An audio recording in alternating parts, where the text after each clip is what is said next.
Telangana state के कोने कोने से आए हुए बीएसपी के सभी छोटे बड़े पदाधिकारी, कार्यकर्ता, केंद्रीय व स्टेट कोऑर्डिनेटर, स्टेट अध्यक्ष एवं जनप्रतिनिधिगण, आप लोग अपने छोटे मोटे साधनों से चलकर मुझे सुनने के लिए यहाँ भारी संख्या में पहुँचे हैं, तो उसके लिए मैं आप सभी लोगों का हार्दिक दिल से आभार प्रकट करती हूँ। और अब मैं आपके तेलंगाना स्टेट एवं यहाँ की आम जनता तथा विशेषकर एससी, एसटी, ओबीसी, मुस्लिम, ईसाई व अन्य धार्मिक अल्पसंख्यक समाज के लोगों के हितों में कुछ ज़रूरी बातें रखूं, लेकिन उससे पहले यहाँ मैं देश में समय समय पर जन्मे अपने उन सभी महान संतों, गुरुओं व महापुरुषों में भी खासकर महात्मा ज्योतिबा फूले, छत्रपति शाहू जी महाराज, नारायणा गुरु, पेरियार जी, बाबा साहब डॉक्टर भीमराव अंबेडकर एवं मान्यवर श्री कांशीराम जी आदि को भी पूरे तहे दिल से नमन करती हूँ, नतमस्तक करती हूँ, जिन्होंने अनेकों कष्ट झेलकर यहाँ खासकर एससी, एसटी व अन्य उपेक्षित वर्गों के लोगों को अपने पैरों पर खड़ा करने के लिए हर संभव पूरा प्रयास किया है, और जिनसे प्रेरित होकर व जिनके बताए हुए रास्तों पर चलकर ही मैंने खुद भी अपनी पूरी जिंदगी समर्पित की है। और अब मैं खासकर एससी, एसटी व ओबीसी वर्गों के लोगों को ये कहना चाहूँगी कि बाबा साहब डॉक्टर भीमराव अंबेडकर ने अपने अथक प्रयासों से इन वर्गों को भारतीय संविधान में आरक्षण संबंधी व अनेकों और कानूनी अधिकार तो जरूर दिला दिए हैं, लेकिन उनका इन सभी वर्गों के लोगों को अभी तक भी पूरा लाभ नहीं मिल पा रहा है, जिससे दुखी होकर ही फिर बाबा साहब डॉक्टर अंबेडकर ने केंद्र की कांग्रेसी सरकार से अपने केंद्रीय कानूनी मंत्री पद से इस्तीफा तक भी दे दिया था। और उसके बाद आप लोगों को ये मालूम है कि परम पूज्य बाबा साहब डॉक्टर अंबेडकर ने भारतीय संविधान में आरक्षण व अन्य और जरूरी कानूनी अधिकार आप लोगों को दिए, एससी, एसटी, ओबीसी वर्गों के लोगों को दिए, और ख़ास तौर से ओबीसी वर्गों के लोगों के लिए भारतीय संविधान में आर्टिकल 340 की व्यवस्था करके तो उन्होंने ये प्रावधान किया कि देश में जो भी पहली सरकार बनती है, वो कांग्रेस की बनी थी सेंट्रल में, तो उनकी जिम्मेवारी बनती है कि आर्टिकल 340 के तहत तो एससी, एसटी को छोड़कर जो अन्य पिछड़े वर्ग के लोग हैं, जिनकी शैक्षणिक, सामाजिक और आर्थिक स्थिति लगभग एससी, एसटी की तरह हैं, उनको भी शिक्षा, उनको भी जिंदगी के हर पहलू में आगे बढ़ने के लिए मौका मिलना चाहिए, और सरकारी नौकरियों में खासकर आरक्षण की सुविधा मिलनी चाहिए। बाबा साहब डॉक्टर अंबेडकर जब पहले कानून मंत्री बने, आज़ाद भारत की जब पहली सरकार बनी उसमें कानून मंत्री बने, तो बाबा साहब डॉक्टर अंबेडकर ने तो उस समय पंडित जवाहरलाल नेहरू एंड कंपनी के लोगों को, केंद्र की सरकार को ये कहा कि एससी, एसटी का जो रिजर्वेशन कोटा है वो समय से पूरा होना चाहिए। और इनके अलावा जो अन्य पिछड़े वर्ग के लोग हैं तो आप कमीशन बैठाएं। आर्टिकल 340 के तहत कमीशन बैठाकर जो जातियां छूट गई हैं उनको भी आरक्षण की सुविधा दें, उनको भी कानूनी अधिकार दें जिंदगी के हर पहलू में आगे बढ़ने के लिए। लेकिन कांग्रेस ने उस समय, केंद्र की सरकार ने, पंडित जवाहरलाल नेहरू ने बाबा साहब की बात नहीं मानी और जो उन्होंने आपको सरकारी नौकरियों में आरक्षण का कोटा दिया तो उसको भी पूरा नहीं किया और ना ही अति पिछड़े वर्ग के लोगों को आरक्षण की सुविधा दी और उसके लिए ना ही कोई कमीशन बैठाया। तो तब फिर बाबा साहब डॉक्टर अंबेडकर ने ये सोचकर अपने कानूनी मंत्री पद से इस्तीफा दे दिया कि जब मेरी बात नहीं मानी जा रही है, मैं अपने लोगों को कानूनी अधिकारों का फ़ायदा नहीं दिला सकता हूं, तो मुझे इस पद पर बैठने का कोई नैतिक अधिकार नहीं है। उन्होंने कानूनी मंत्री पद से इस्तीफा दे दिया था और उसके बाद फिर वे अपने इन सभी वर्गों के लोगों को भाईचारे के आधार पर संगठित करने तथा केंद्र व राज्यों की भी राजनीतिक सत्ता की मास्टर चाबी इन्हें खुद अपने हाथों में लेने के लिए पूरे जी जान से लग गए थे।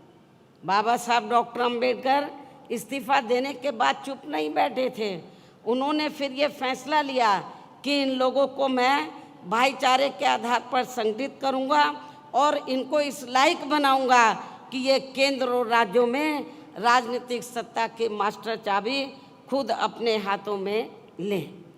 और उसके जरिए जो कानूनी अधिकार मैंने दिए हैं उनका लाभ ये अपने लोगों को दें। लेकिन दुख की बात यह है, उनके ज़्यादा दिन,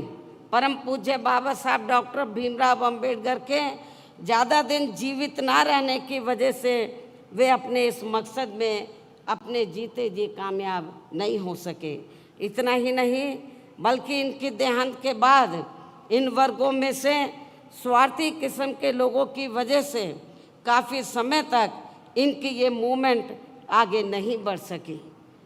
किंतु इन वर्गों के लोगों को मान्यवर श्री कांशी राम जी का बहुत बहुत आभारी होना चाहिए, जिनके त्याग, तपस्या व अथक प्रयासों से फिर बाबा साहब डॉक्टर भीमराव अंबेडकर की ये मूवमेंट बामसेफ, DS4 व BSP के राजनीतिक मंच के जरिए काफ़ी कुछ आगे बढ़ी है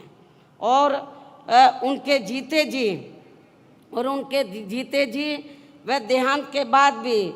मैं खुद भी पूरे जी जान से उनके इस मिशन को आगे बढ़ाने में पूरे जी जान से लगी हुई हूँ, जिसके तहत ही आबादी के हिसाब से देश के सबसे बड़े प्रदेश उत्तर प्रदेश में सर्व समाज में से खासकर गरीबों, दलितों, आदिवासियों, पिछड़े वर्गों, मुस्लिम व अन्य धार्मिक अल्पसंख्यक समाज के लोगों को भाईचारे के आधार पर संगठित करके फिर वहाँ मेरे नेतृत्व में हमारी पार्टी को, जो आबादी के हिसाब से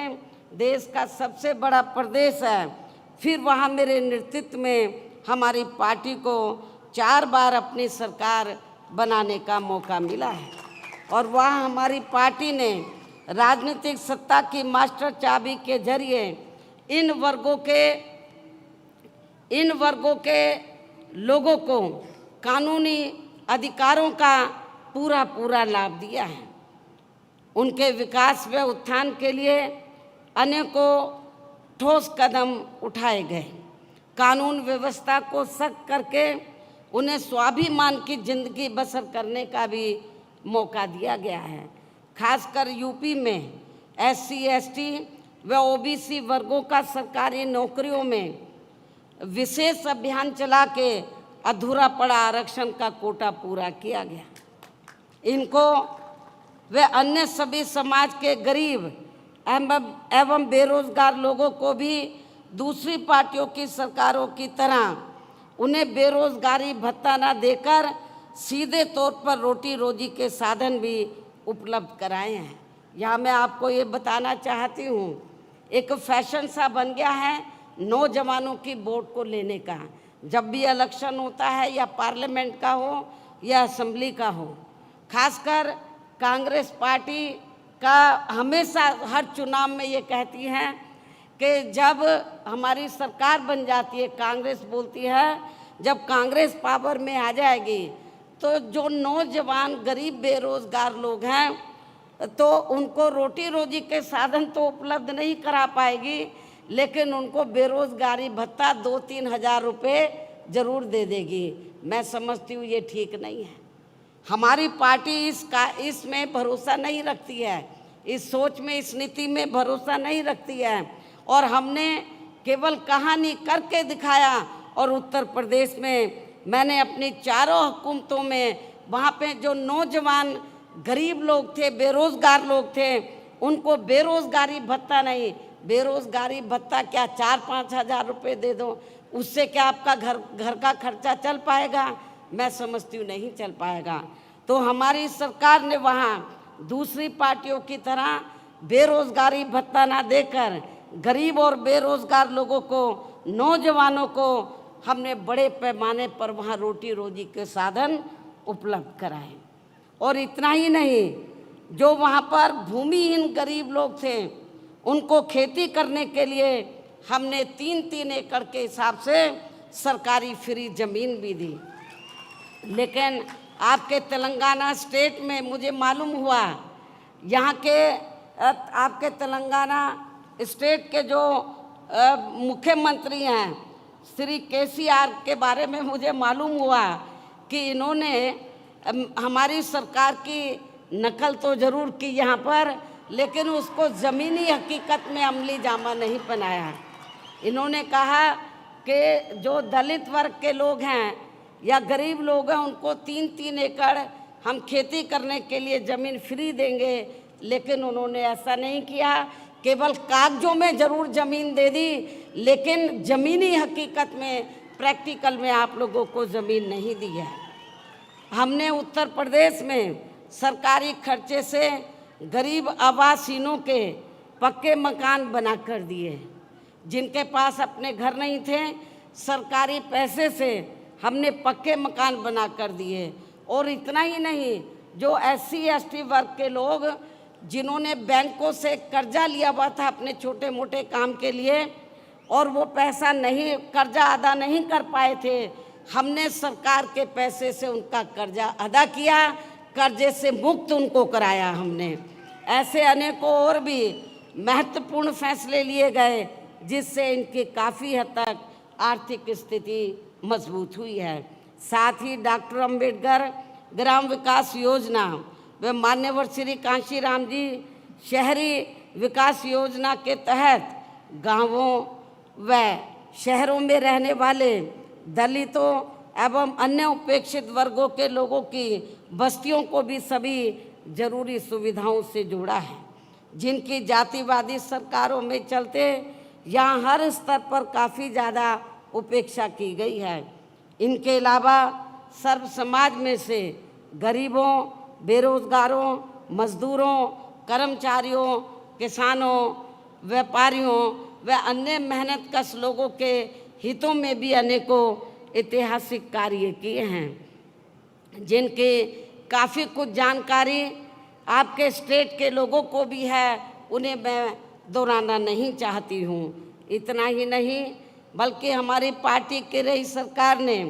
विशेषकर दलित एवं अन्य उपेक्षित वर्गों में जन्मे अपने महान संतों, गुरुओं व महापुरुषों आदि को भी विभिन्न रूपों में पूरा आदर सम्मान दिया है। इनके सम्मान में नवनिर्मित जिलों के नाम रखे गए तथा जनहित की अनेकों योजनाएं भी शुरू की गई। इनके आदर सम्मान में ऐतिहासिक स्मारक, गार्डन, पार्क आदि बनाए गए तथा इनकी काफ़ी भव्य प्रतिमाएं भी लगाई गई, जिनकी इन सब मामलों में विरोधी पार्टियों की रही सरकारों में वहाँ काफ़ी उपेक्षा की गई है। जबकि आपके यहाँ तेलंगाना स्टेट में BSP के थोड़ा मजबूत होते ही अब यहाँ की वर्तमान श्री KCR की पार्टी की जो सरकार है वो अपने राजनीतिक स्वार्थ में खासकर SC ST व OBC वर्गों के मसीहा परम पूज्य बाबा साहब डॉक्टर भीमराव अंबेडकर के नाम पर कुछ सरकारी स्थलों के नाम रखने तथा उनकी ऊंची प्रतिमा लगाने व विभिन्न योजनाएं चलाने आदि की भी याद आने लगी है, जिसका वास्तव में पूरा क्रेडिट व श्रेय यहाँ की मौजूदा राज्य सरकार को नहीं जाता है, बल्कि BSP के हर उस छोटे बड़े कार्यकर्ता पदाधिकारी आदि को जाता है, जिनकी वजह से अब यहाँ अपनी पार्टी का जनाधार बढ़ा है, जिससे घबराकर फिर यहाँ की वर्तमान राज्य सरकार को ये सब करने के लिए मजबूर होना पड़ा है। मुझे ये भी मालूम हुआ कि यहाँ के मुख्यमंत्री ने 2-3 बार ये कहा कि बाबा साहब डॉक्टर अंबेडकर ने जो भारतीय संविधान बनाया है तो हम उसको बदल देंगे, वो हमारी सोच के मुताबिक नहीं है। लेकिन जब हमारे लोग इसके खिलाफ मैदान में उतरे तो अपनी इस कमी पर पर्दा डालने के लिए, आपको खुश करने के लिए ये सब नाटकबाजी इनको करनी पड़ी है। जबकि इस मामले में सच्चाई तो ये है कि आपके राज्य सहित पूरे देश में कांग्रेस, BJP व अन्य कोई भी जातिवादी पार्टी दिल से ये कतई भी नहीं चाहती है कि यहाँ SC ST OBC मुस्लिम व अन्य धार्मिक अल्पसंख्यक समाज के लोगों का भी सही से विकास व उत्थान आदि हो सके तथा इनके संतों, गुरुओं व महापुरुषों आदि को भी पूरा आदर सम्मान मिल सके। इसलिए इनके ऐसे दिखावटी कृत्यों से, कार्यशैली से यहाँ SC ST OBC मुस्लिम व अन्य अक़लियत समाज के लोगों का भला होने वाला नहीं है, बल्कि इन वर्गों के महान संतों, गुरुओं व महापुरुषों आदि को विभिन्न रूपों में आदर सम्मान देने के साथ साथ इन लोगों की गरीबी एवं बेरोजगारी आदि को दूर करके इन्हें खुद के अपने पैरों पर खड़ा करने के लिए यहाँ अपनी पार्टी के लोगों को अपने स्टेट में भी, यानी कि अपने तेलंगाना स्टेट में भी UP की तरह ही विशेषकर SC ST OBC मुस्लिम व अन्य धार्मिक अल्पसंख्यक समाज के लोगों को भाईचारे के आधार पर जोड़ना है तथा यहाँ अपनी पार्टी के जनाधार को कैडर के आधार पर बढ़ाना है। इसके साथ साथ अपनी पार्टी को BSP सदस्यता के जरिए आर्थिक तौर पर मजबूत भी बनाना बहुत ज़रूरी है। और इस मामले में वैसे आप लोगों को ये मालूम है कि हमारी पार्टी अपने संगठन को चलाने व चुनाव आदि लड़ाने के लिए भी कांग्रेस, BJP व अन्य विरोधी पार्टियों की तरह बड़े बड़े पूंजीपतियों व धन्ना सेठों आदि से आर्थिक मदद नहीं लेती है, बल्कि अपनी पार्टी के ही आम कार्यकर्ताओं की आर्थिक मदद से व उनके सामर्थ्य के हिसाब से थोड़ी थोड़ी आर्थिक मदद लेकर तब अपनी पार्टी के संगठन को चलाती है तथा चुनाव आदि भी लड़ाती है, जो विरोधी पार्टियों को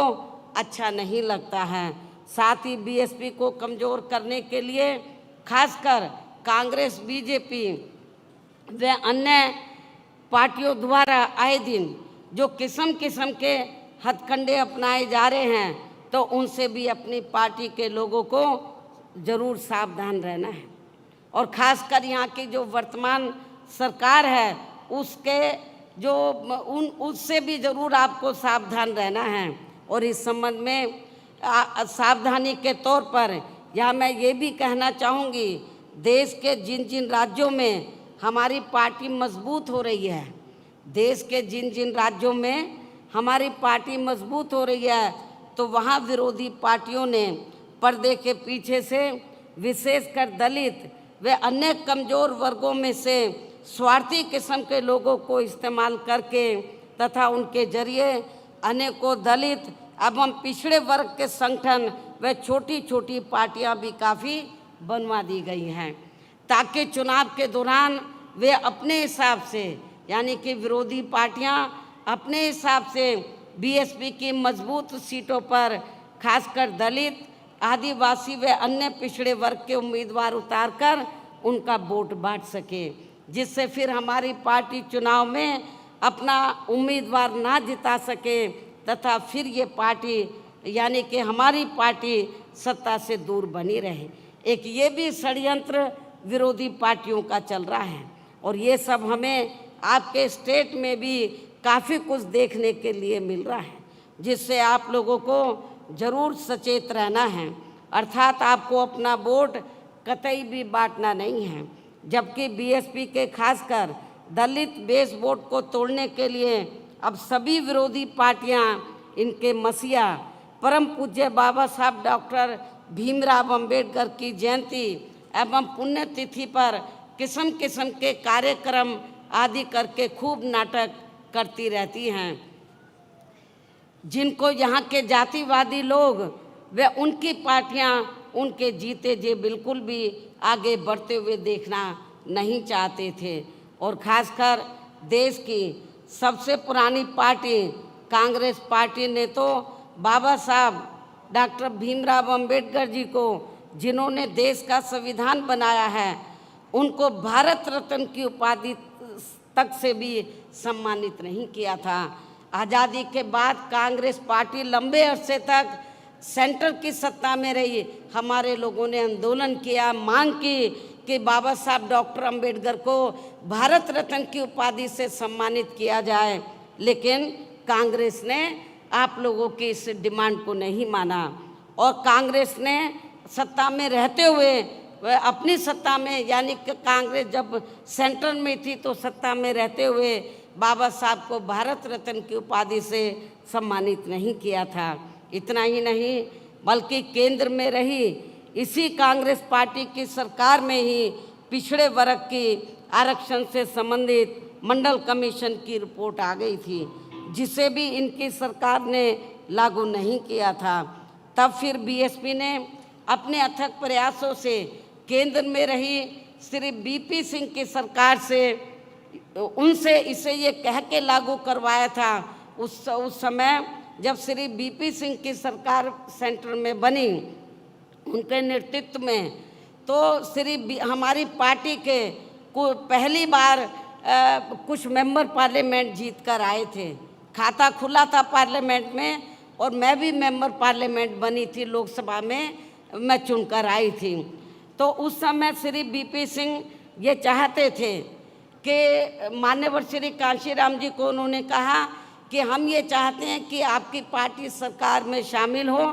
और हम मायावती को जो आप चाहे हम बड़ी मिनिस्ट्री देने के लिए तैयार हैं। लेकिन हमने मान्यवर श्री कांशीराम जी ने श्री बीपी सिंह को ये कहा कि हमें आपके मंत्रालय कोई भी नहीं चाहिए, हमें केवल 2 काम चाहिए आपसे। एक तो बाबा साहब डॉक्टर अंबेडकर को भारत रत्न की उपाधि से आप सम्मानित कर दो और दूसरा जो मंडल कमीशन की रिपोर्ट जो कांग्रेस ने ठंडे बस्ते में डाली है उसको लागू कर दो, हमें आपका मंत्रालय नहीं चाहिए। श्री बीपी सिंह जी ने हमारी इस 2 बातों को माना, शर्तों को, और तभी फिर उनकी ही सरकार में बाबा साहब डॉक्टर भीमराव अंबेडकर को भी भारत रत्न की उपाधि से सम्मानित किया गया था। इसके साथ साथ कांग्रेस पार्टी ने इनको लोकसभा, आप लोगों को ये मालूम है कि कांग्रेस ने तो बाबा साहब डॉक्टर भीमराव अंबेडकर को उनके खिलाफ और सभी हिंदूवादी ताकतों को इकट्ठा करके कांग्रेस पार्टी ने बाबा साहब को लोकसभा में जीतकर सीधा नहीं जाने दिया था। इतना ही नहीं बल्कि बाबा साहब के देहांत के बाद इनकी मूवमेंट को आगे बढ़ाने के लिए अपनी पूरी जिंदगी समर्पित करने वाले बीएसपी के जन्मदाता एवं संस्थापक मान्यवर श्री कांशीराम जी के देहांत होने पर उस समय केंद्र में रही कांग्रेस पार्टी की सरकार ने उनके सम्मान में एक दिन के लिए भी राष्ट्रीय शोक घोषित नहीं किया था, राष्ट्रीय झंडे नहीं झुकाए थे। हालांकि इन सब मामलों में बीजेपी व अन्य विरोधी पार्टियां भी कोई कम नहीं रही हैं, जो अब सरकारी कार्यों को भी अधिकांश प्राइवेट सेक्टर को ही देकर इनके आरक्षण को ही धीरे धीरे खत्म करने में लगी हैं, क्योंकि प्राइवेट सेक्टर में अभी तक भी इनके लिए अलग से कोई आरक्षण की व्यवस्था नहीं की गई है। खासकर SC व ST के कर्मचारियों को अब पदोन्नति में आरक्षण का भी पूरा लाभ नहीं मिल पा रहा है। इसके साथ ही अपने अपने राजनीतिक स्वार्थ में इन वर्गों के लिए केंद्रीय व राज्य स्तर पर घोषणाएं तो खूब की जा रही हैं, लेकिन ज़मीनी हकीकत में उनका बहुत कम लाभ ही इन्हें मिल पा रहा है। कहने का तात्पर्य ये है कि पूरे देश में अब इन वर्गों के लोगों को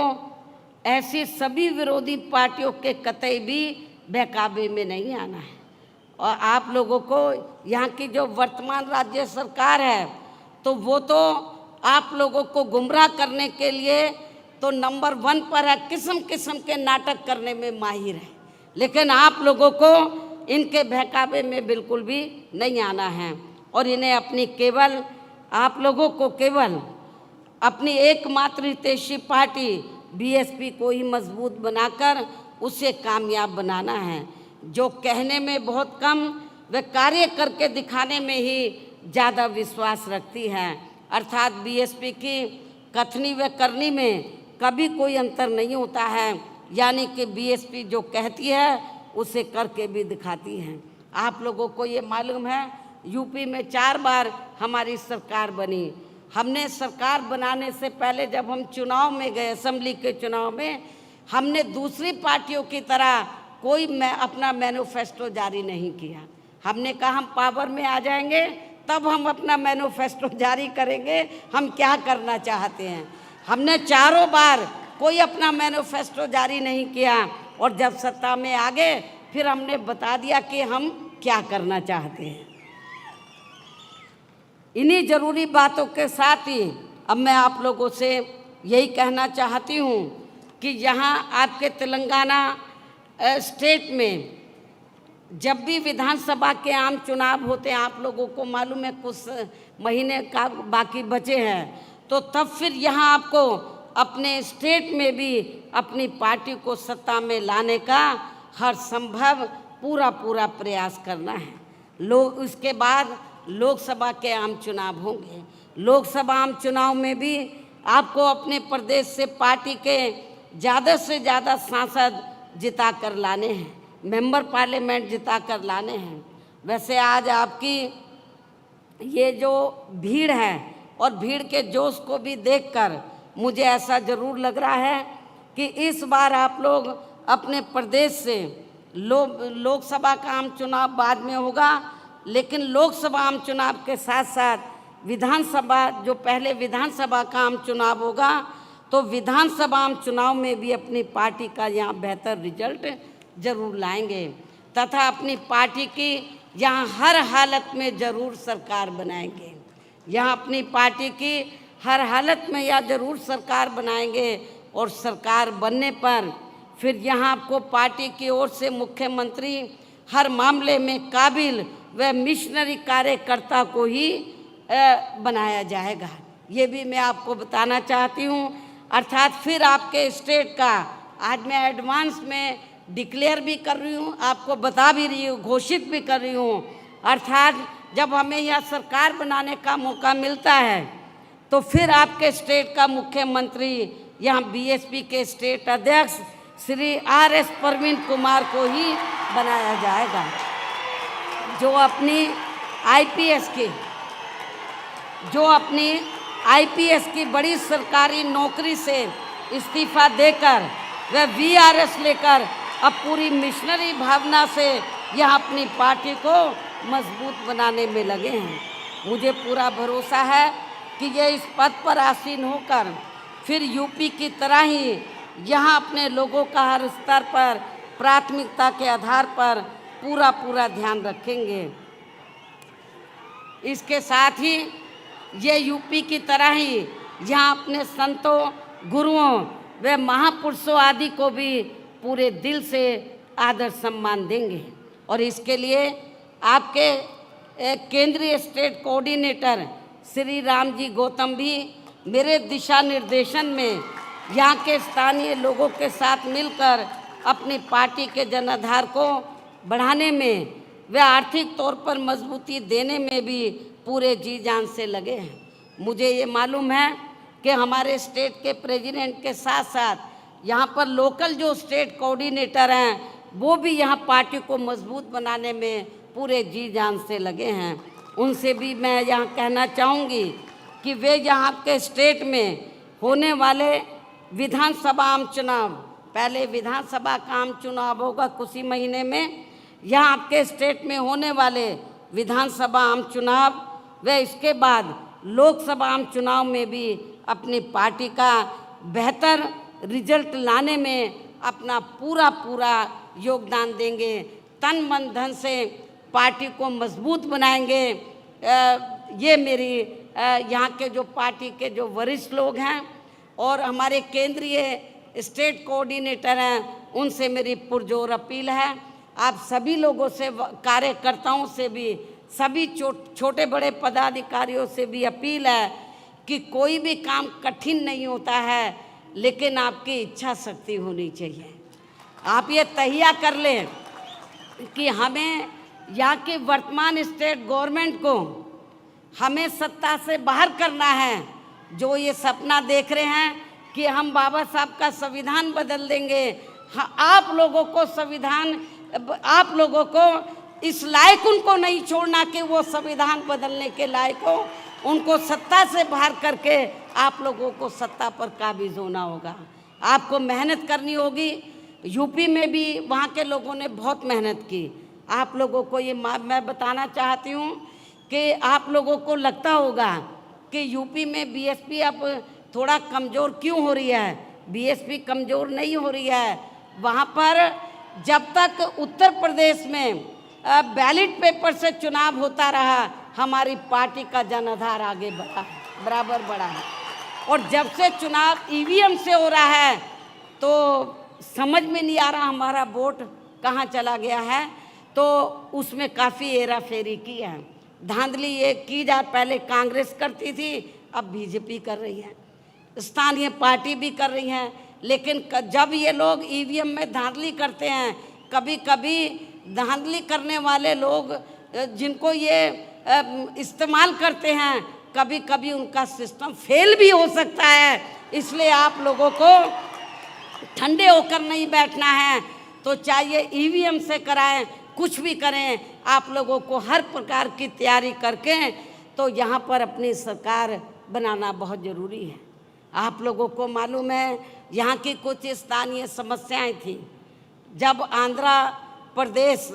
आपसे, आपका पड़ोसी स्टेट है, तो जब ये तेलंगाना उसी का हिस्सा था, तो तेलंगाना के लोग ये स्ट्रगल कर रहे थे, इस क्षेत्र के लोग, कि उनका अलग से स्टेट बनना चाहिए। बहुजन समाज पार्टी पहली पार्टी थी जिसने पार्लियामेंट में पूरी दमदारी से आवाज़ उठाई और ये कहा कि तेलंगाना अलग से स्टेट बनना चाहिए। और इसके समर्थन में हमने पूरी तैयारी के साथ जब बिल आया तो हमने पूरा सपोर्ट किया, उसके समर्थन में वोट दिया। इसलिए मैं आपको ये कहना चाहती हूँ कि आपके तेलंगाना में जो वीकर सेक्शन के लोग हैं, दलित, आदिवासी, पिछड़े वर्ग के लोग बड़ी तादाद में हैं। आदिवासी लोगों की हालत काफ़ी ज़्यादा ख़राब है, दलितों की भी हालत काफ़ी ज़्यादा ख़राब है, पिछड़ों की भी। नौजवान लोग इधर बेरोज़गार है, जहाँ पर भर्ती होती है धांधली होती है, भर्ती में घपला होता है। और जब लोग आवाज़ उठाते हैं तो उनकी आवाज़ को दबाने का पूरा प्रयास किया जाता है। हमारे लोग जब मैदान में आते, स्ट्रगल करते हैं, तब ये जांच बिठाते हैं। ये लोग नहीं चाहते कि आप लोगों को रोटी रोजी के साधन मिले।